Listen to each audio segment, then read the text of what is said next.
Settle down, brother. This is the Quarter Report powered by enca.com. South Africa is a movie. Welcome to the watch party. To quote an incredibly famous South African phrase and now idiom, the pressure is getting worse. Because Duduzile Zuma-Sambudla just resigned as a member of parliament for the MK party, her father Jacob Zuma's personal fiefdom, and many describe as a personal stokvel. And the reasons why are manifold. Remember, she is in court, pleaded not guilty to Terrorism Act charges over what she did online during the fatal and awful and deeply damaging riots in KwaZulu-Natal in 2021.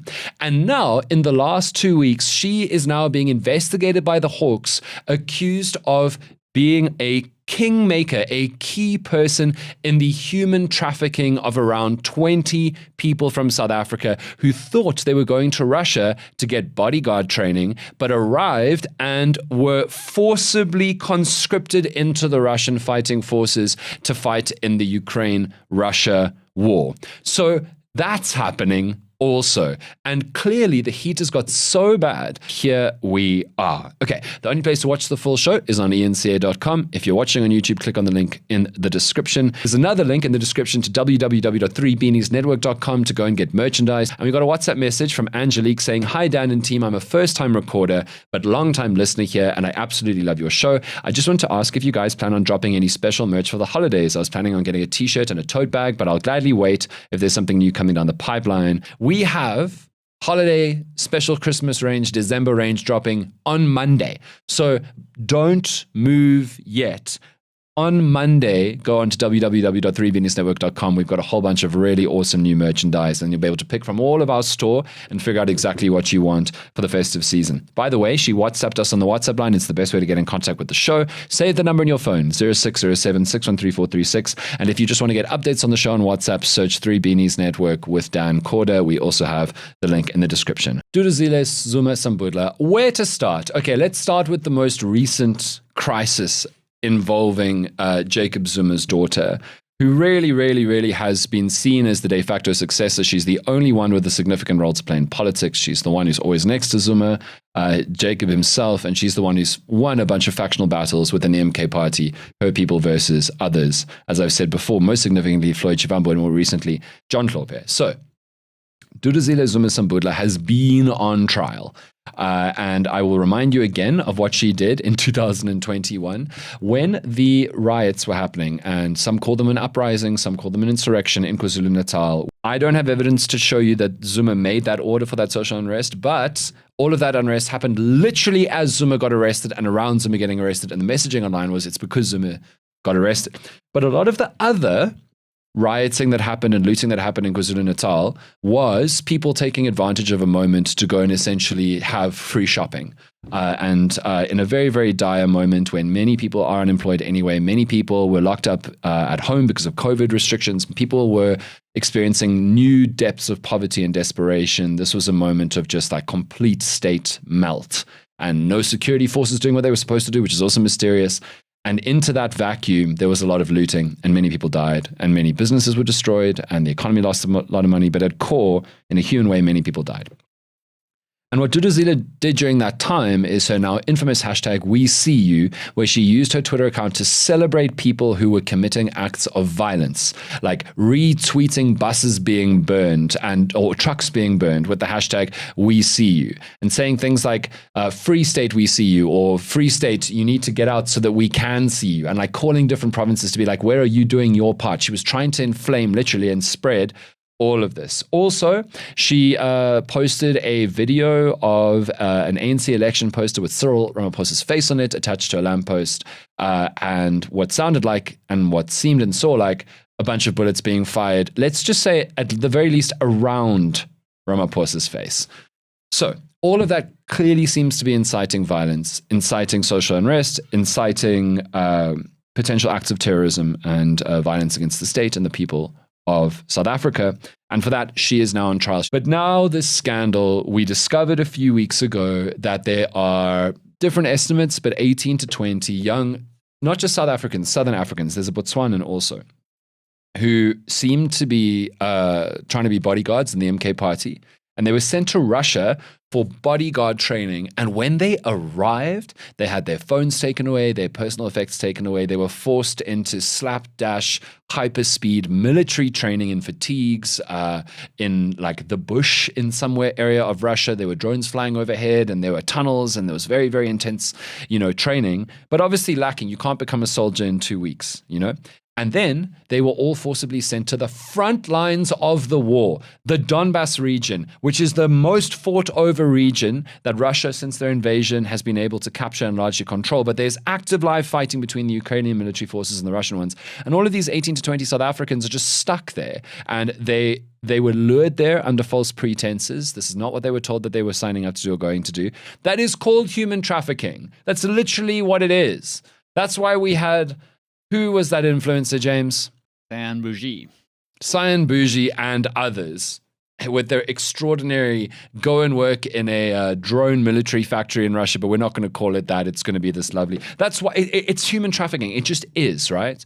And in the last 2 weeks, it's become more and more clear that a key person who was convincing these people, these families, to go and these often very, very young men to go to Russia under false pretenses was Duduzile Zuma-Sambudla. There's literally an interview that News 24 got, and the journalist, or two journalists, are Sakiseni Nxumalo and Yavan Pejus, I think. Never seen a name like this before. But they managed to interview some of the families who have now lost contact with their sons because their sons are somewhere in Russia, maybe alive. We actually literally don't know that. And some of the quotes are really, really alarming. So the 19-year-old, one of the 19-year-old men who went, described Duduzile Zuma-Sambudla as Auntie Dudu. He's from Botswana. He was studying towards a business administration degree. And his mother says he'd literally been drafting his ideas for a business venture. And then Auntie Dudu convinced him that this would be a good idea. And the direct quotes were that apparently Duduzile Zuma-Sambudla told this young man, this is what his mother said in Botswana, told this young man that this was an educational opportunity. And then the quotes go on, these are direct quotes. He said that he knew already what was going to happen, but he would just have to be hopeful like everyone else. This was when he was already in Russia. I guess he just didn't know that they would be taken to war. My child is in danger, and as a family, we are really worried about him. He's a child and only 19 years old. We want him alive and back home. Unbelievably serious. So, Duduzile Zuma-Sambudla has denied that she did the human trafficking, and she's actually now opened a case against the other person who she claims was the real problem, who actually made these human trafficking moves, a guy called Blessing Khoza. So Duduzile Zuma is all blaming it on a Mr. Blessing Khoza, and she opened a case against him on Monday. Whether that's true or not, we will find out. It's literally, if you were Duduzile Zuma-Sambudla and you had human trafficked somebody, you would probably open a case against somebody else who you could blame it on when everybody found out. But maybe genuinely, but it sounds more like they were both very, very clearly involved. And now the Hawks are literally investigating, and some of the crimes that they may have committed include contravening the Prevention and Combating of Trafficking in Persons Act, the Regulation of Foreign Military Assistance Act, and the common law crime of fraud. And it's not just the Hawks doing these investigations.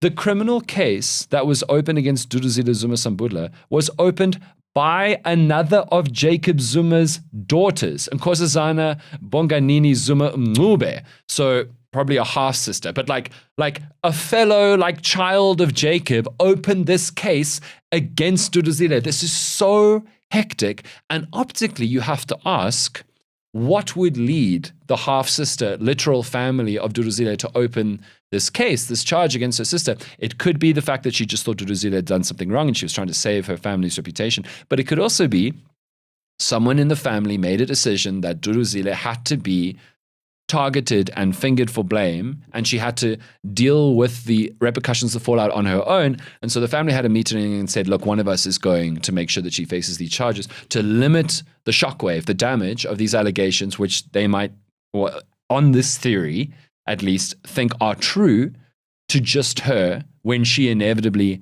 is found guilty. And apparently, according to the spokesperson, or not the spokesperson, the chairperson of MK who did the press conference this morning, she will make no public appearances or comments. So Duduzile Zuma, the chattiest of the Zumas, at least with the press, is now not going to be talking to the press. It's bad. Looks bad, bruv. Very, very bad. The pressure is getting worse. After that interview, my feelings around this have really changed, and it's really scary. And I think that this is also something that we tend to forget when we read these kinds of stories, because politics is full of ridiculous stories. We're full of ridiculous people making ridiculous decisions. But I think ultimately what we can all ground ourselves on is the fact that there are real people that are being affected by these decisions. Totally. Things like VBS, for example, the general state capture, everything. But I'm talking like that's corruption. Okay. Like that's high. Okay, fine. Armand Swart. Yes, his family. Yeah. So, but I'm even talking just about stupid decisions. Like Duduzile has been accused in some of these articles about joking about the situation when the guys were already there in Russia. Like, it's so galling to think that there are human beings on the other side of this. Totally. And it's not like, oh, they got like sent in the wrong direction. There was an administrative error. It's real lack of care for other people. And the other interesting thing is people are now saying, and again, there's no direct evidence of this, but why would the MK party want trained soldiers? Yeah. I think that is a stretch. Yeah, I think that's a stretch. But that is in the conversation. It could be that let's assume Duduzile did do this.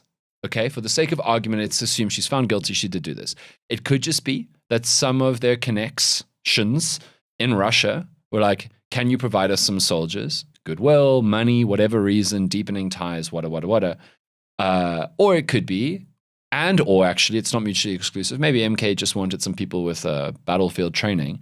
And I don't think that there's like an insurrection coming. There's no evidence of that, of like a coup on the state, not a Mercedes coupe. If you were listening to yesterday's show, I don't think that. But unfortunately, where South Africa's public discourse is right now, people do have that level of conspiracy theory within them to believe.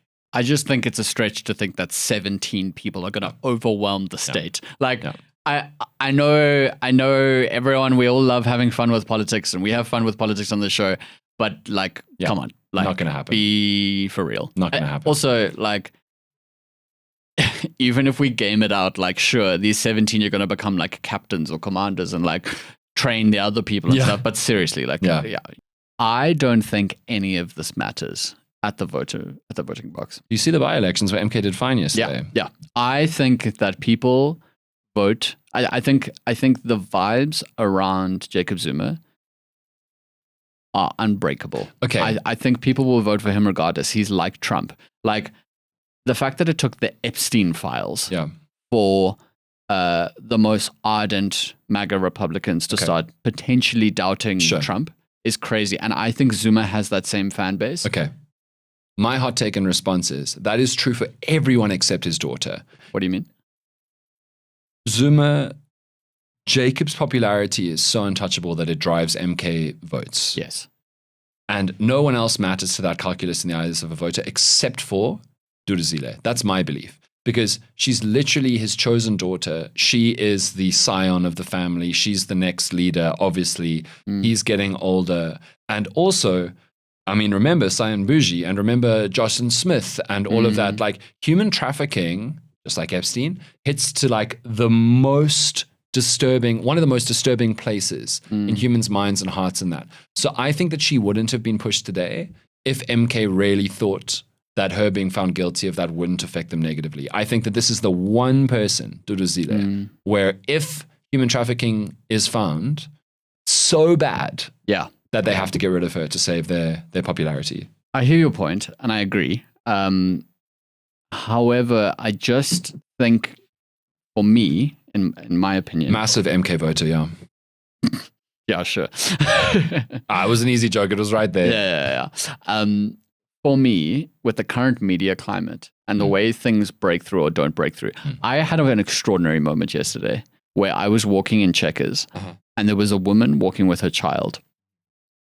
and her phone was out and she was holding it to her ear and it was on full blast and she was listening to listening to Kat Matlala. And I was like, there is no parliamentary process ever in the history of the new democracy where this has happened. Not even the State Capture Commission was as prescribed as this one. And I think that this story, as awful as it is and as intense as it is not going to cut through. There are so many stories in the last few months that have not cut through. Well, hold on. There's so many stories that have not cut through in the last few months. Like RAF would be the story of the year. I know. If it wasn't for I agree with you. Mkhwanazi and the Malanga cinematic universe. And I think that RAF is potentially a bigger story than even this one with Dudu. Okay. So I don't know if it's going to have that much of an effect. I think it's going to cut through. I think it already has. I think it's going to cut through because I agree with your general analysis. But in this specific case, there are just short of 24 young men, maybe dead, South African men in a war zone. True. Who did not want to be there and were not told they would be there.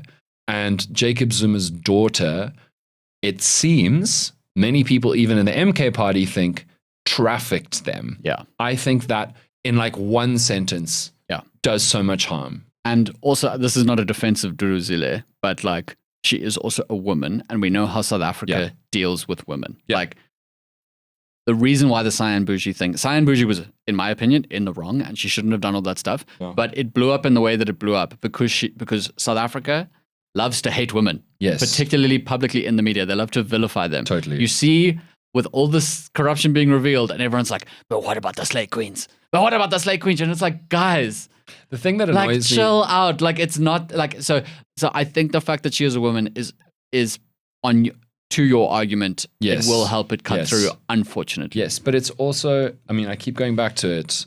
Like most days I struggle to remember the name of the son. The son? The son. Jacob the son. Jacob Zuma's son. Oh. Some days I forget to, some days I can't remember his name. Yeah. I've never heard Dudu's sister until this week. I've literally never heard her name. Duduzile is the future brand of the Zumas, right? No, I don't deny her stature. Yeah. Remember, she's very tall. That was God, it is a Friday. And yet you laughed. No, she's not very tall, by the way. That was a pity laugh. It wasn't a pity laugh. You laughed and then you tried to retract.